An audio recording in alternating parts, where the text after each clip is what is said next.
I'm Luc Phelps. This is Hank. I'm from Fonthill, Ontario. I live in Hamilton now. I play drums in C's, Solarium, and Living Nightmare.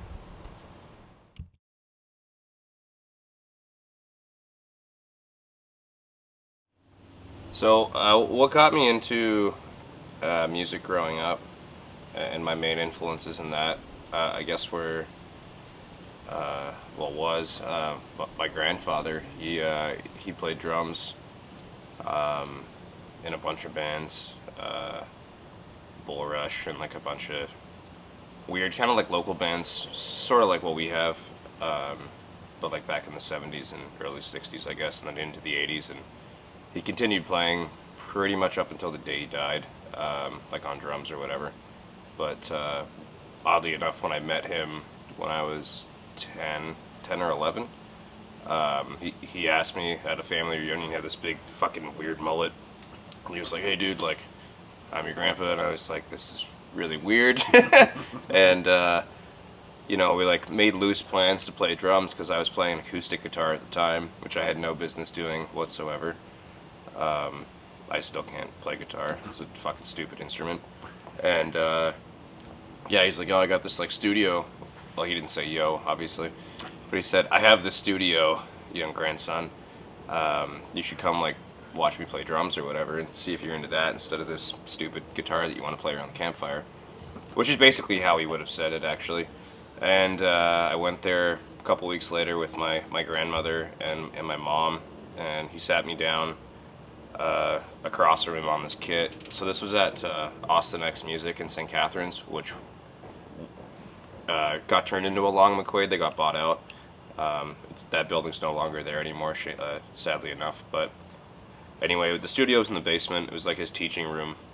So he's got like his big ass Premiere kit set up in one corner, and then this like smaller, less cool Premiere kit set up in the other corner. And that was like the student kit. So I sat down behind that. Never sat down behind drums before at all. Never even thought about playing drums, like zero. So Grandpa like starts like tapping around and shit, and he like passed me a pair of like headphones, and he's like, "You might want these," and I was like, "Nah, whatever." Which that trend hasn't changed, which sucks. But he starts like playing these like crazy, like John Bonham like esque like triplet fills like all around the toms and like the kit and shit, and it sounded like thunder, and that kind of like floored me, and I didn't really know what to think. It was actually like really intimidating at the time because I had never seen anything like that, or been in a room just with drums and like realized how powerful they are. And then the week after that, I was going to lessons with him at 7 in the morning, before the store opened up, because he would get me in for like an hour, half an hour, whatever, for free, right? I don't really think anyone thought that that would stick, but it did. And now I'm 29, and that was 20 years ago. So yeah, that's pretty much like what got me. That was like my main influence musically growing up. And then my parents were extremely supportive throughout the years. Like they bought me my first drum kit, and put me through lessons. They would drive me to shows. I'd pack up my drums in my mom's fucking Mini Cooper, and she'd drive me out to like the L3 in St. Catharines and like sit in the parking lot because it was like, "Mom, don't come inside when the cool bands are playing." And yeah, it was cool, man. That was pretty much it. And like my parents always had music on there. They don't play instruments at all, but they've always had music on like when we were kids and shit. And that whole trend continued to my younger brothers. As I'm the oldest of five, there's two brothers under me that play drums. The youngest brother I have, Walker, I think he's like, I don't know how old he is, like 16, 17, whatever. He like recently picked up bass and like doesn't need to try, he just does it, which is really fucking annoying because he's good. But he's good at drums too. He never took lessons. He just kind of like learned by watching and like listening to me and my other brother Carson play. So that was pretty cool. But yeah, I guess the main influences growing up was just like family, and definitely not the Ontario Conservatory of Music.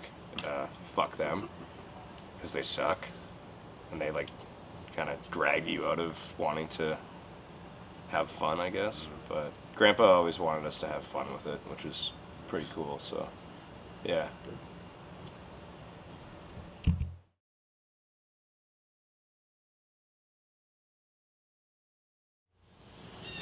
So, what got me into, like, I guess it would have been metal at first. Metal. Yeah, metal. Was this dude on my elementary school bus. He I was in like probably like grade 4 or 5, and he was in grade probably like 7 or 8. Older kid, right? Looked huge, and he Hank, what are you doing? Come here. He had this. This was like back when everyone had like little compact CD players. So I had mine on, and I was like jamming out to probably Backstreet Boys or NSYNC, which will come up later. And he goes like, "Hey man, like, what are you listening to?" Like something to, like, to that effect. And I told him, and he was probably like, "Oh, it's fucking stupid." And then gave me this mix CD the next day, and I swear to God, started off with, and I liked hip hop. I didn't know it at the time, but I love hip hop now.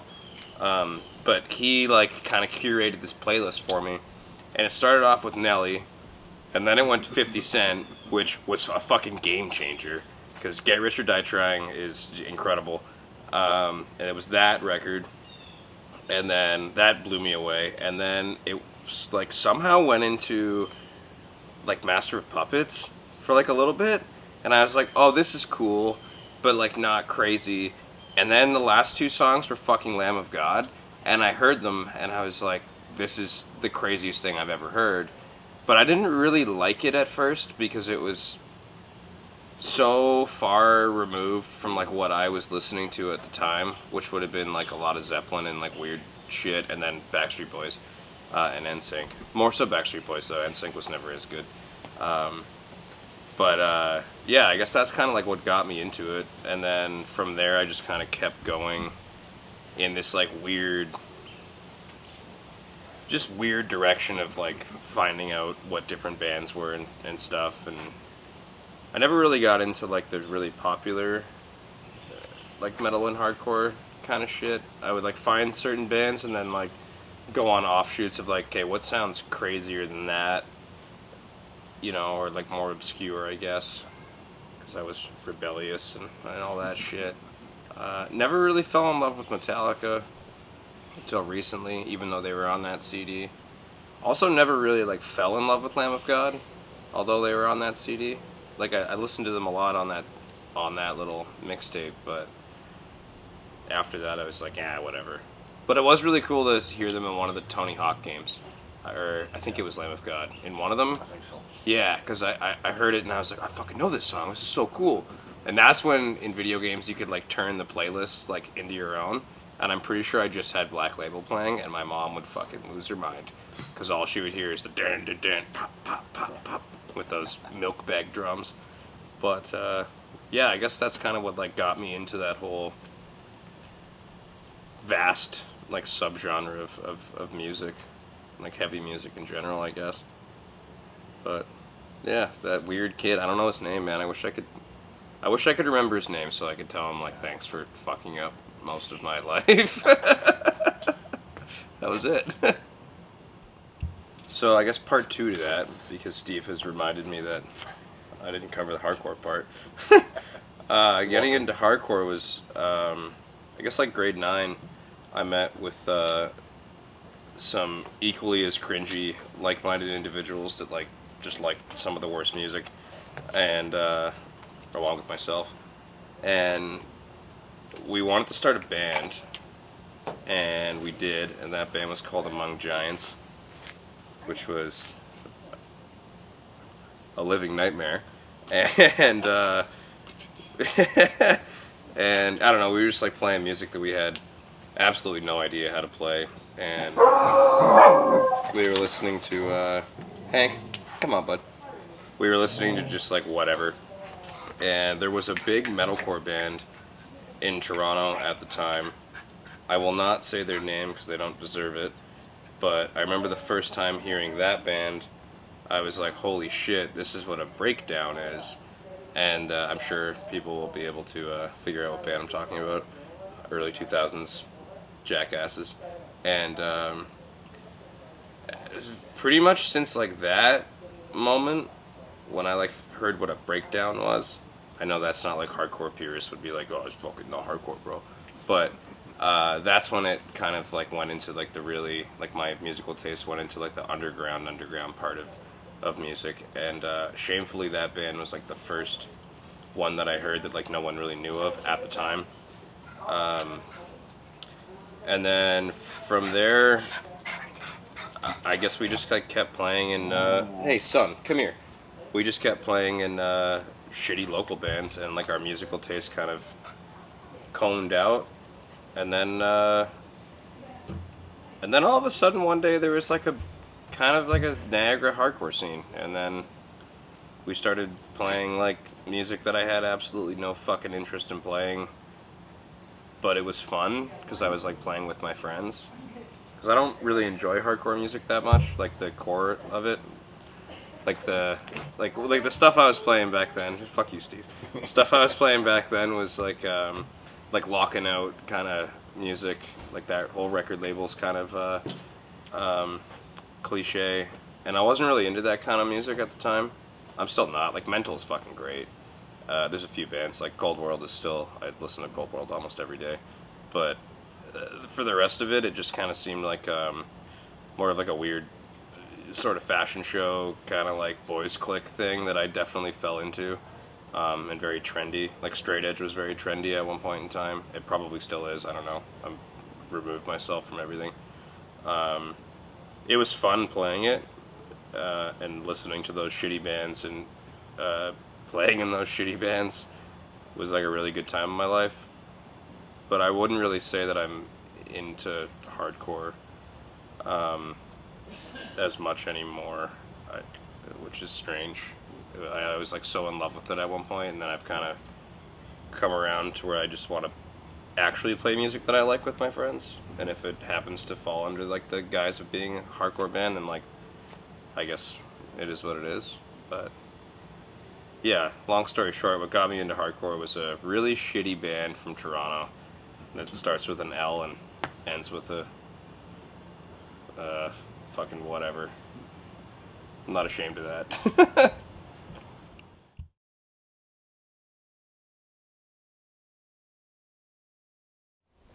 So, me and Reno fucking Macaroni, or however you say your last name, you dick, we share the same first concert, which was Backstreet Boys at the ACC in, I don't know what year, but we're like 95% sure we went to the same one. Lame. Yeah, it is lame, but it was awesome, Steve. It was great. I was just joking. It was so much fun. What a great time. But my first, and then after the Backstreet Boys, actually, the second one after that was Avril Lavigne, so fuck you. Avril Lavigne was great, by the way. Still is. My first hardcore show. I wouldn't really call it like a hardcore show, but I guess it would have been at the Lions Club in Welland. And I don't remember the bill exactly. I do know that Attack in Black played when they were like doing their punk thing or whatever. And that was like the first time I had been to a show that wasn't like a concert or anything, you know. There was no parents around. I was really young, and it was a very intimidating environment. Even though, like, looking back on it, it's like not intimidating at all because it was just a bunch of local bands that weren't playing remotely aggressive music. Mr. Hank, get out of the bag. Thank you. Sorry, I'm babysitting at the same time here. And yeah, so that would have been the first like punky, like kind of hardcore show. And then fuck, I don't know, after that just would have been random shows in Welland that at some point in time I would have seen like a heavier band or whatever. But yeah, first big concert, Backstreet Boys. Very sick. Second one, some random like group of bands from Welland that probably don't exist anymore. Consumer Alert did play that show though, and if anyone's from Welland that's around my age or a little older would know that band, and those guys are great, and that was a really fun band to listen to and kind of like grow up seeing. It was always they were a little bit influential, I guess, because they weren't that much older than us, so it kind of made it seem like to my group of friends, like, holy shit, like we can do that maybe. We could be up there on that really shitty Lions Club stage at one day. But yeah, that was that, I guess. Yeah.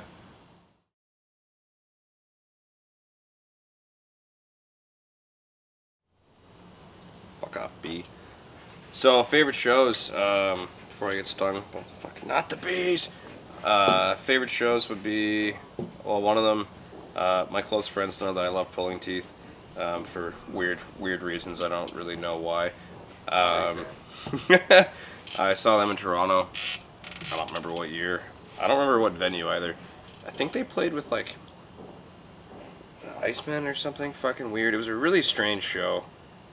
But they were great, obviously. That's shortly, well, not shortly after Paranoid Delusions came out, but a couple years later. And they played that front to back, which was fucking great. I've only got to see them once, which is a bummer. They are one of my favorite hardcore bands. Again, as people that are close to me would know. And then, this is no particular order, but then I did actually get to see Haymaker for their like comeback show, or whatever the fuck you want to call it, in Baltimore at some like A389 kind of event. That was a lot of fun. Kind of scary because the lights went out and there just sounded like broken bottles being thrown around. So that was a very duck and cover moment, but that was a fun time. Integrity played that show as well, which was a treat. I think that was before Dom was in the band. They had like some really young kid on guitar that was just fucking ripping. And then I think Seven Sisters of Sleep was on that bill. And I Hate God as well. It was a good lineup. That was a good gig. And then seen Neurosis a few times. I guess you can't really say that band name anymore, unfortunately, but they fucking rule. And that band, that's like the best live band I've ever seen. And the first time I saw them, it fucking blew me away. That would be my favorite show. Would be the first time I saw Neurosis. Yeah, that was a bit of a game changer, I guess. I don't think many bands can live up to the way that band performs live. But yeah, I also saw Dragged into Sunlight once. That was pretty cool in Pittsburgh. That was a good gig. Sounded like shit. Kind of played like shit, but Dragged into Sunlight fucking rules. And so yeah, actually that was also one of my favorite shows. It's like basically in like a fucking living room sort of deal. But yeah, I don't know. I've been to so many, which sounds stupid, but I've been to a lot. I'm not a person that would go to like Hellfest and stuff like that, like we were just talking about. I never really did that whole thing, so mine's like very sporadic. Like I see bands that I really want to see, and then that would just kind of stand out more. And then also another favorite show. See, yeah, fuck, man, you're right. There's so many. Right. But another one would have been the first time I saw Yautja at the Doors. I had no fucking clue who they were at all, and they started playing, and that was mind blowing because Yautja is absolutely insane. And then also the first time I saw a band called Greber from Kitchener Waterloo area, that was pretty interesting as well. Not just because those guys are friends and I'm not shouting them out because of that, but that was a pretty cool show. I'll never forget that one, just because it was so different to me. I'd never really seen a two-piece drum and bass band do what those guys can pull off. But yeah, Backstreet Boys still first favorite show.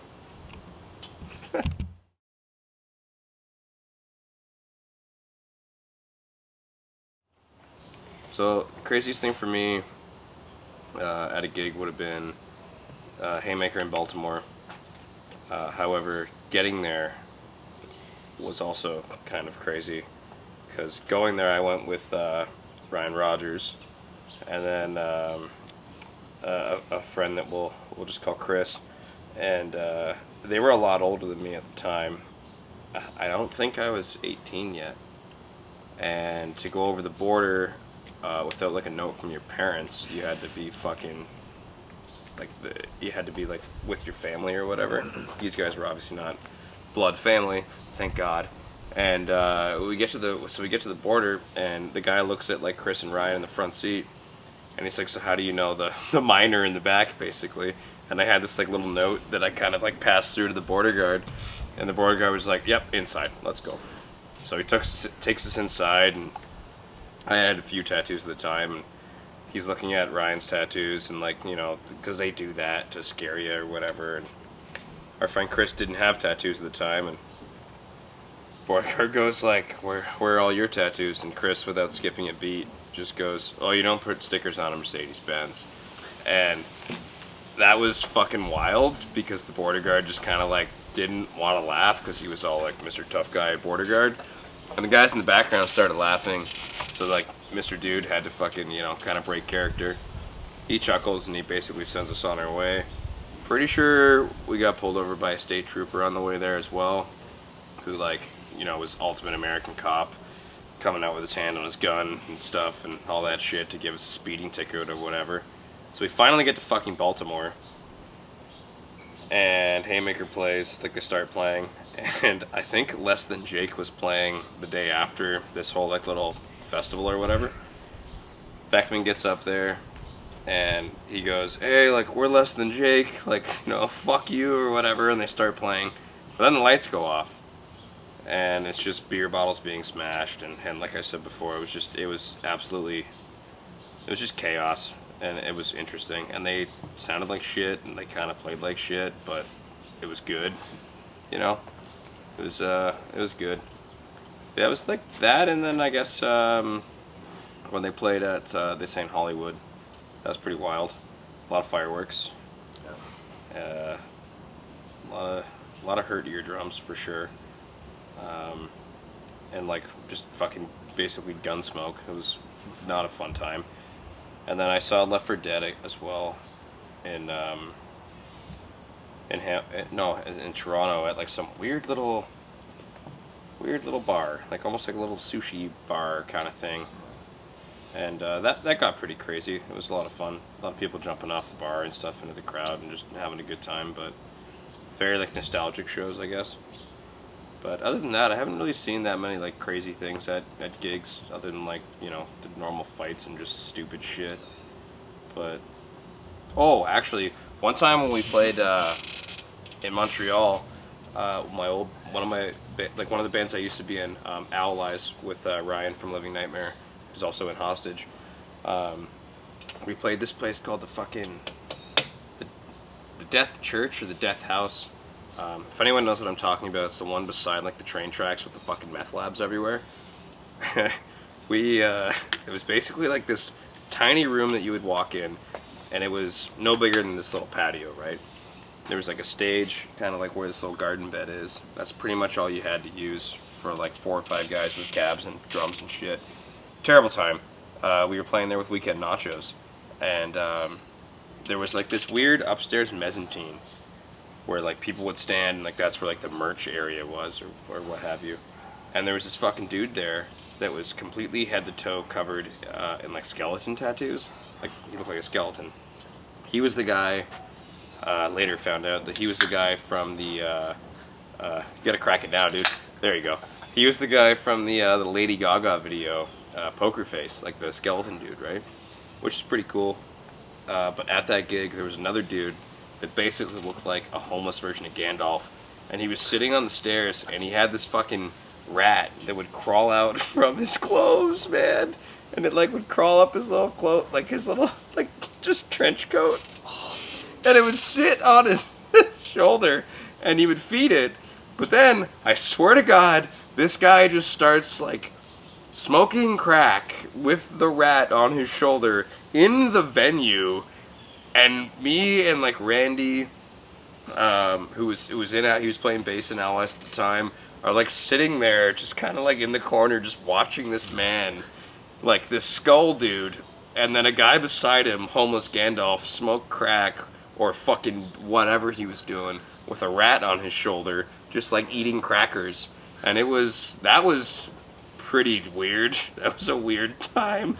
They also were like blocking the stairs, so we couldn't go downstairs, so we were just kind of involuntarily captive. But yeah, yeah, that was probably the weirdest time. I just remembered that.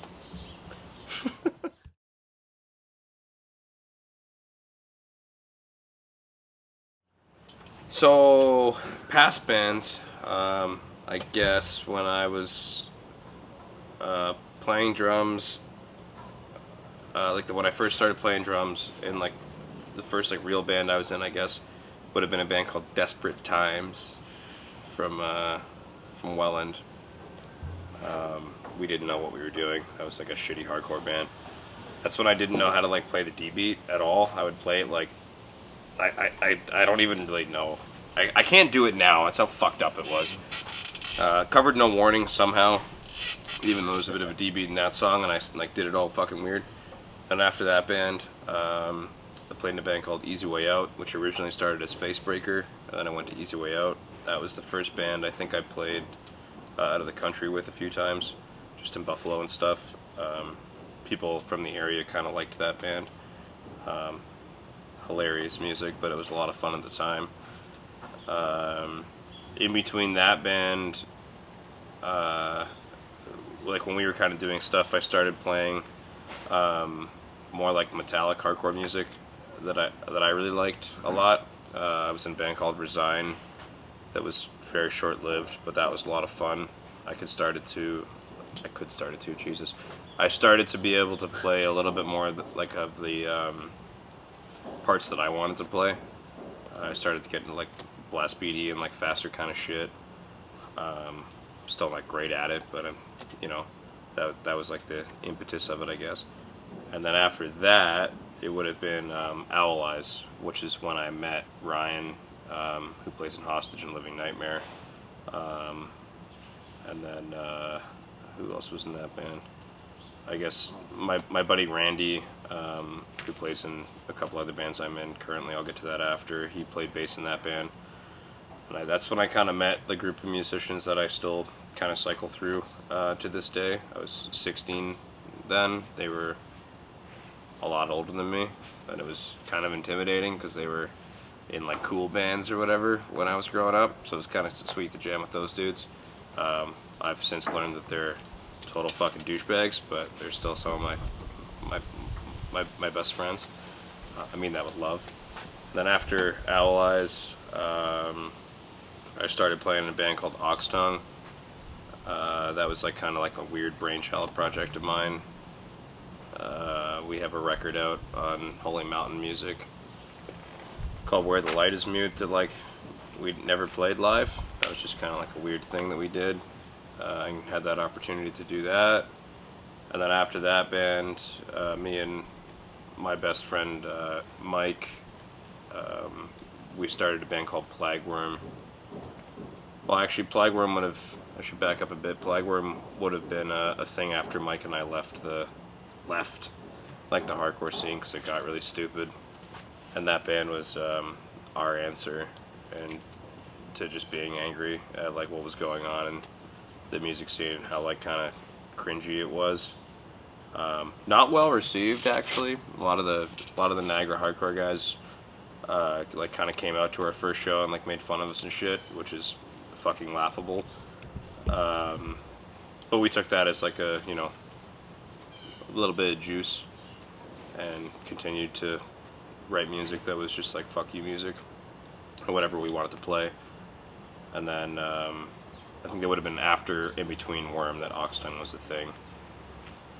Went on to do Oxtongue for a little bit longer and just like jam and whatever. And then I ended up going to school for a little bit and moving towards Hamilton. And then when I moved in Hamilton, I started playing with a band with a lot of my really good friends called Solarium that's still active. And then that band kind of also morphed into Seas, which is still an active project. And then I don't know, yeah, there was also a band in there called Paul Senior that was like me and my roommate now. We're just trying to play like the most ridiculously fast shit that we could, which was completely stupid but interesting. But yeah, I guess like a current bands that I'm in that are doing shit would be Living Nightmare, which, fuck, there's just like, it all just kind of intersects. It's so hard to give like any sort of history on it, but yeah, Living Nightmare is like a project right now. It's new. We're just putting something out, hopefully this weekend, as of like the, what is it, the 10th? So hopefully out by the 11th. Oof. That demo will be out, and C's is working on new music. We're changing the name, but that should be out before Christmas, hopefully, maybe. And then Solarium's just kind of always in the back burner, but still doing stuff. And then playing different projects with all my friends and stuff that all have names and recorded music, but getting into that would take another 5 minutes of me rambling about stupid shit. But yeah, it's like a little bit of a history, I guess. Everything that I've listed, there's music online for all of it if anyone wants to check it out.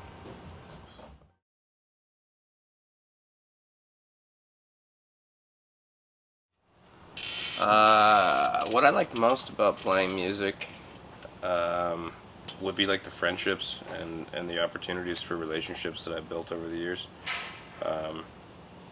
Almost all of my best friends are people that I've played music with and spent that kind of quality time with. I think it almost gives you like a different outlook and like respect for that person. It might sound weird. If you've never been able to play music with another musician that's your friend, then you wouldn't really understand how that feels. But there's always like a really cool moment when you're writing a fucking riff or whatever, and like you both do the same thing at the same time, and you don't talk about it, you just mean to, and it happens and it works perfectly. That's a really cool feeling that honestly is probably better than sex. Maybe that's because I'm in a dry spell at the moment, but it's a fucking good feeling, man. What I dislike the most is probably listening to music like as like a drummer is weird, because it's always bugged me, because I want to know what it sounds like before you play the instrument. Sort of kind of talking to the interviewer here, but since I know that Steve plays drums, I don't know if you've ever thought about what it's like to hear a song before you know what the drums, you know, like that's something that's always bothered. Yeah, that's always really bothered me. Yeah, exactly. I just want to hear it for as as it actually is. That's something that's always bugged me, because like you can't go back. It's like if you start skateboarding, then the fucking world turns into like a skate park, right? That ledge is perfect. That's a good gap. Like, I don't skateboard anymore, but I still see stuff like that, and I'm like, oh, that's fucking, yeah, it makes sense. Just because it was so ingrained as a young kid. But yeah, I guess that would be like my biggest dislike, is that. And also, I think it's really, really funny when, like, people and like family members are always like, oh, like, how much money did you make at that show? And I'm like, I paid. How much were sticks and like, whatever. I don't drive, but how much was gas? I used to drive to gigs and stuff, and you don't make anything, you just pay for it. People don't understand that. Maybe that's not a dislike of mine, but like having to explain that question is funny to me. I guess it kind of relates, but yeah, overall just being able to play music is fucking great, and it's a gift, and I don't think there's too much to dislike about it, really. But yeah.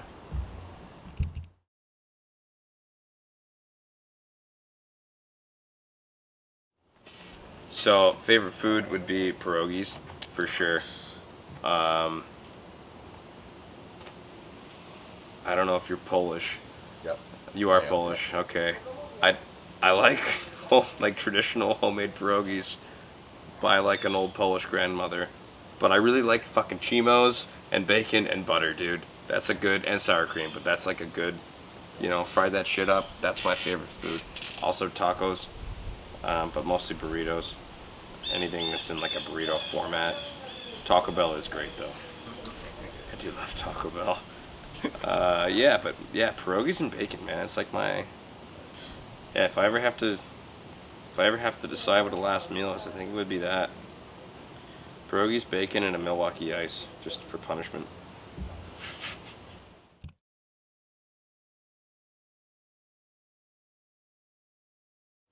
So, I wouldn't really call it a talent, because I don't know everything about E.T., but that's like one of my claims to fame, is that I fucking love E.T. I'm good at video games, which is pretty useless.